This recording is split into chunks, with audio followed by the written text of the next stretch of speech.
মালয়েশিয়ার calling visa এবং শ্রমবাজার খোলার বিষয়ে বর্তমানে বেশ কিছু গুরুত্বপূর্ণ আলোচনা ও প্রশাসনিক তৎপরতা চলছে। সামাজিক যোগাযোগ মাধ্যম ও বিভিন্ন এজেন্সির নানা গুঞ্জন বা গুজবের মাঝে প্রকৃত সরকারি ও নির্ভরযোগ্য আপডেটগুলো নিচে তুলে ধরা হলো। ১. সরকারি তৎপরতা ও শ্রমবাজার খোলার আশ্বাস।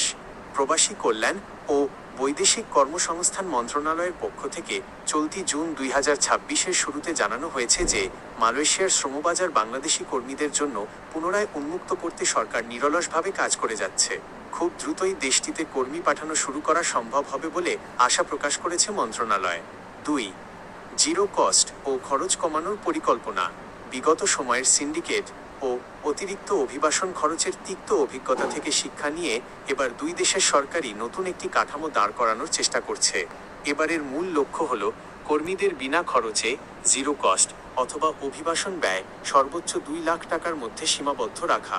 নিয়োগকর্তারাই যেন কর্মীদের সিংহভাগ খরচ বহন করেন সে বিষয়ে আলোচনা চলছে।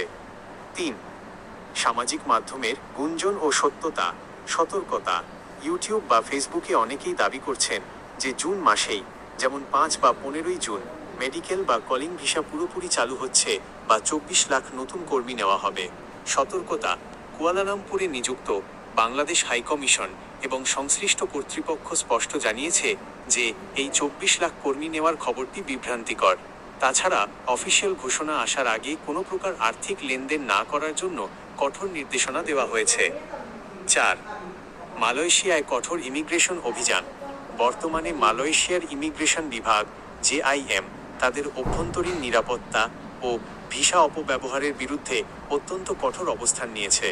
২০২৬ সালের প্রথম ৫ মাসেই প্রায় ৩০,০০০-এর বেশি অভিবাসীকে আটক করা হয়েছে, যারা ট্যুরিস্ট বা স্টুডেন্ট ভিসায় গিয়ে অবৈধভাবে কাজ করছেন কিংবা ভিসার শর্ত অমান্য করছেন তাদের বিরুদ্ধে দেশজুড়ে নিয়মিত চিরুনি অভিযান চলছে।